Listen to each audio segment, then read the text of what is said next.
Hello YouTube, this is Frugal and welcome to Frooglesim News for today, January the 11th. A ton of news to get through today, covering all four major sim platforms, so let's just dive straight in with the video that you're watching at right now. This is a pre-alpha video posted by Matt Wagner, the series producer of DCS World, showing off the Nevada test range as well as new features in DCS World 2.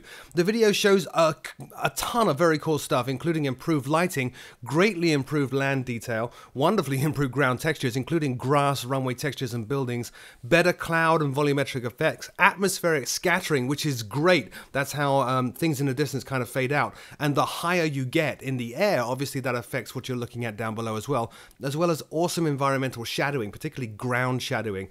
Interestingly, something that I noticed in that video as well is that we see the A10C in the first part of the video, implying either that an existing A10C works straight out of the box in DCS World 2, or there is a DCS World 2 version of that aircraft pretty much ready to go. Now, Eagle are pretty rough when it comes to dates, infuriatingly so even, so we have no expected date for this other than the "this year sometime" quote that I think we've seen on the forums a few times. However, DCS World 2 is certainly shaping up to be a wonderful contender in the flight sim world.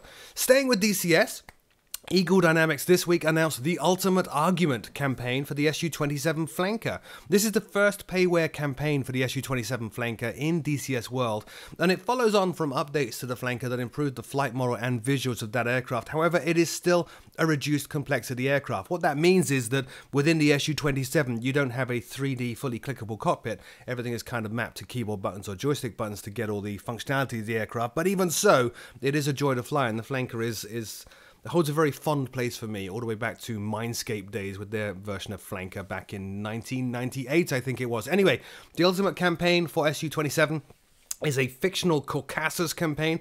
That's probably not how you pronounce that, but I'm going to go with it anyway. You play a Russian pilot over 20 missions. There are 126 voiceovers in the campaign, Russian and English localization, and of course, flying the Flanker, you're doing everything from ground strikes to escort to air-to-air combat to patrols. Everything in there. It's pretty damn cool. $9.99. You can install it straight from within Steam or from the module manager within DCS World. Getting away from DCS, one item of news that I missed last week, and some of you called me out in the comments, is OrbX Norway. Now, OrbX Norway was actually released also at the beginning of the year. It covers 160,000 square miles of scenery in Norway, including 25 particularly distinct bridges in Norway that got custom 3D models in the scenery. It also includes 135 airports, 97 lighthouses, and 28 churches. Now, I have no idea why that got called out in particular, but I guess lighthouses and churches are a big deal to Norwegians. Obviously photoreal textures, individually placed land classes for every single square mile of the scenery, supports FSX and Prepared, and is $40 at the link in the show notes below. Now, another company that's been quite active lately is Iris. Iris have been posting a lot of information about their upcoming Grob tutor for Prepared and FSX. Now, Iris appear to be nearing completion on the Grob tutor and have been posting a flurry of images to Facebook. They've even opened up the Grob development page on Facebook for all to see. Now, the Grob tutor is also known as the Grob G115, and it's an advanced trainer from Germany's Grob aircraft company. It's actually used quite a lot in the military as an initial trainer. The thing that struck me with Iris's PC9, there's a video incoming on that, is how clean and high quality Iris's texturing and modeling is, and the Grob has pretty much the same visual characteristics. I actually can't wait to see this in the sim. No idea of a release date yet, but stay tuned. It doesn't look that far away. Over in the X-Plane world, the New York Airports XP pack just got released on the xplane.org store. It covers 6 airports in one package, so that's major airports like JFK, Newark and LaGuardia, as well as local airports including Teterboro, Essex County and Linden. Each airport has custom programmed naves, as well as native night HDR textures, volumetric grass, static airport, custom car traffic, 3D ground lights, pretty much everything you would expect to see from high quality scenery. It's available right now on the xplane.org store at the link in the show notes below. And sticking with X-Plane and the xplane.org store, Peter Hangar has just released an update to his Airbus, the A320-271 Airbus Neo. This is a very interesting release because it now competes with the JAR design A320 Neo, which received some mixed reviews in X-Plane last year. Neo stands for New Engine Option. It's a new variant of the Airbus due for delivery to airlines later this year. Peter Hager's version includes 200 pages of documentation, putting this very squarely in the I am pretty much a study sim category.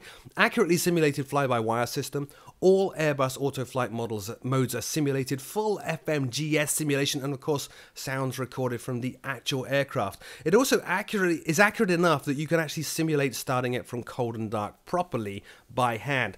$36 from the xplane.org store, and it's kind of interesting because with this and the Flight Factor A350, FSL Labs, or Flight Sim Labs, sorry, really need to hurry up and deliver their long-awaited Airbus for FSX before X-Plane flies off into the sunset with the Airbus crown. Now, I covered this week on the channel in Froogle's Hangar, but the Real Air Duke Turbine version 2 has been released. It's a follow-on to the Real Air Turbine's Duke version 1, and it's pretty damn cool. Those of you who saw Froogle's Hangar have seen just how cool, and some of that footage is running below right now. It's not yet fully supporting Prepared 3D, or Prepared, sorry, but they do expect this aircraft and the B60 version 2 to both be updated for Prepared within just a couple of weeks. Updates from the Turbine Duke version 1 include high-definition textures, an updated 3D model, more detailed cabin and cockpit, higher resolution panels, light interaction with the cockpit, which is very cool, subtle details that show up as the light and your view changes, new sounds for everything, 3D model optimization as well to maintain frame rate on this version 2 Turbine Duke pretty much close to or exactly at the levels that we had with version 1, despite the increased detail. Tons of flight model improvements and way more besides. Watch out for a full review of that aircraft on this channel in the coming weeks. It is one of my favorite, in fact probably my single favorite twin-engined GA aircraft in FSX, and I'm loving it to bits. Now, still in the world of FSX, and in particular P3D, or Prepared, PMDG have made an announcement that they are preparing to release Prepared products. There's a link to their full announcement in the show notes below, but in a nutshell, they are hoping to push the Prepared version of the 777 to the test team, that includes me, within the next 2 weeks. The work is pretty much done. They're just waiting on a module that's licensed from a third party to be updated, and then they can go ahead and get it out to the testers, and after test, obviously get it out to you, the general public. There is a different license for this project, given the serious training focus of Prepared in general. PMDG do anticipate a short period where users can upgrade their existing FSX license to P3D, but beyond that, it's going to be charged at a completely different price. Scarily, Robert Randazzo has said the price is going to be less than 200. Interesting that he said less than 200 and not less than 50. You know, that kind of sets the bar pretty high. Nothing firm has been set, but interestingly as well, there will also be a full training license for professional pilots and training organizations for the 777 soon after release, which is stunning. You know, we're getting to the point now where in desktop simulation, a complex airliner sim for a desktop sim is at the point where it can be used as a full study aid for the real aircraft.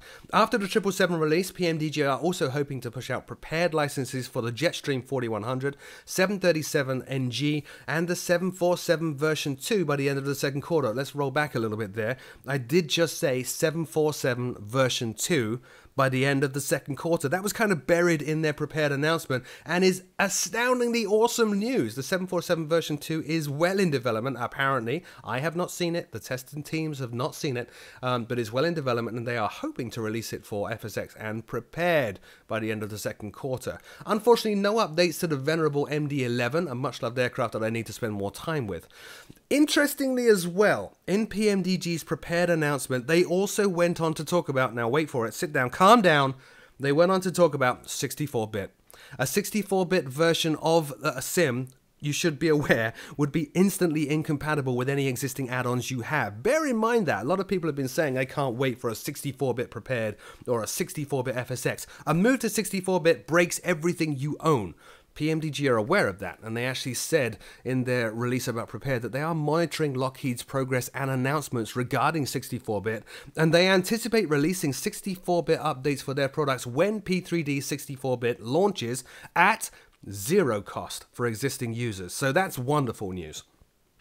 Back in the world of FSX, Dovetail, following my slamming of them, I guess, in the last news program, announced a Steam Edition update, which is very cool. Key among the change list, high mem fix has been addressed, and DLL.xml and exe.xml files are now added. That's actually a big deal. The latter two files are very, very important and necessary for a great many add-ons to work with FSX. A lot of add-ons, when you install them, they add their own entries into those DLL.xml and exe.xml files in order to work. So adding those two files in is a great step forward in improving compatibility with a lot of existing add-ons.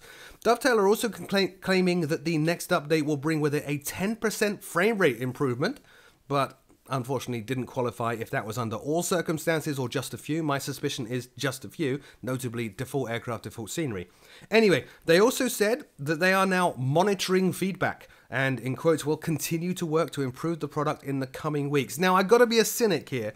Stating publicly that you're looking to improve the product in the coming weeks is a little bit different to declaring your ongoing support for the product forever and a day, but we do know that Dovetail are working on a whole new simulator, so be interesting to see if they announce anytime soon a lifespan for FSX. Hopefully they don't, and it continues to be supported for the foreseeable future. Keep an eye on the FSX Steam Edition Facebook page in the show notes below for more information, including, of course, a release date, which at this point in time has not been made available. As always, my name is Frugal. Thank you so much for tuning in to this week's Frooglesim news. Do subscribe if you're not already a subscriber, and of course, check out the forums, forums.frooglesim.com, if you want to chat about anything covered in this show and want a little bit more flexibility than the YouTube comment system already provides. Until next week, see you soon.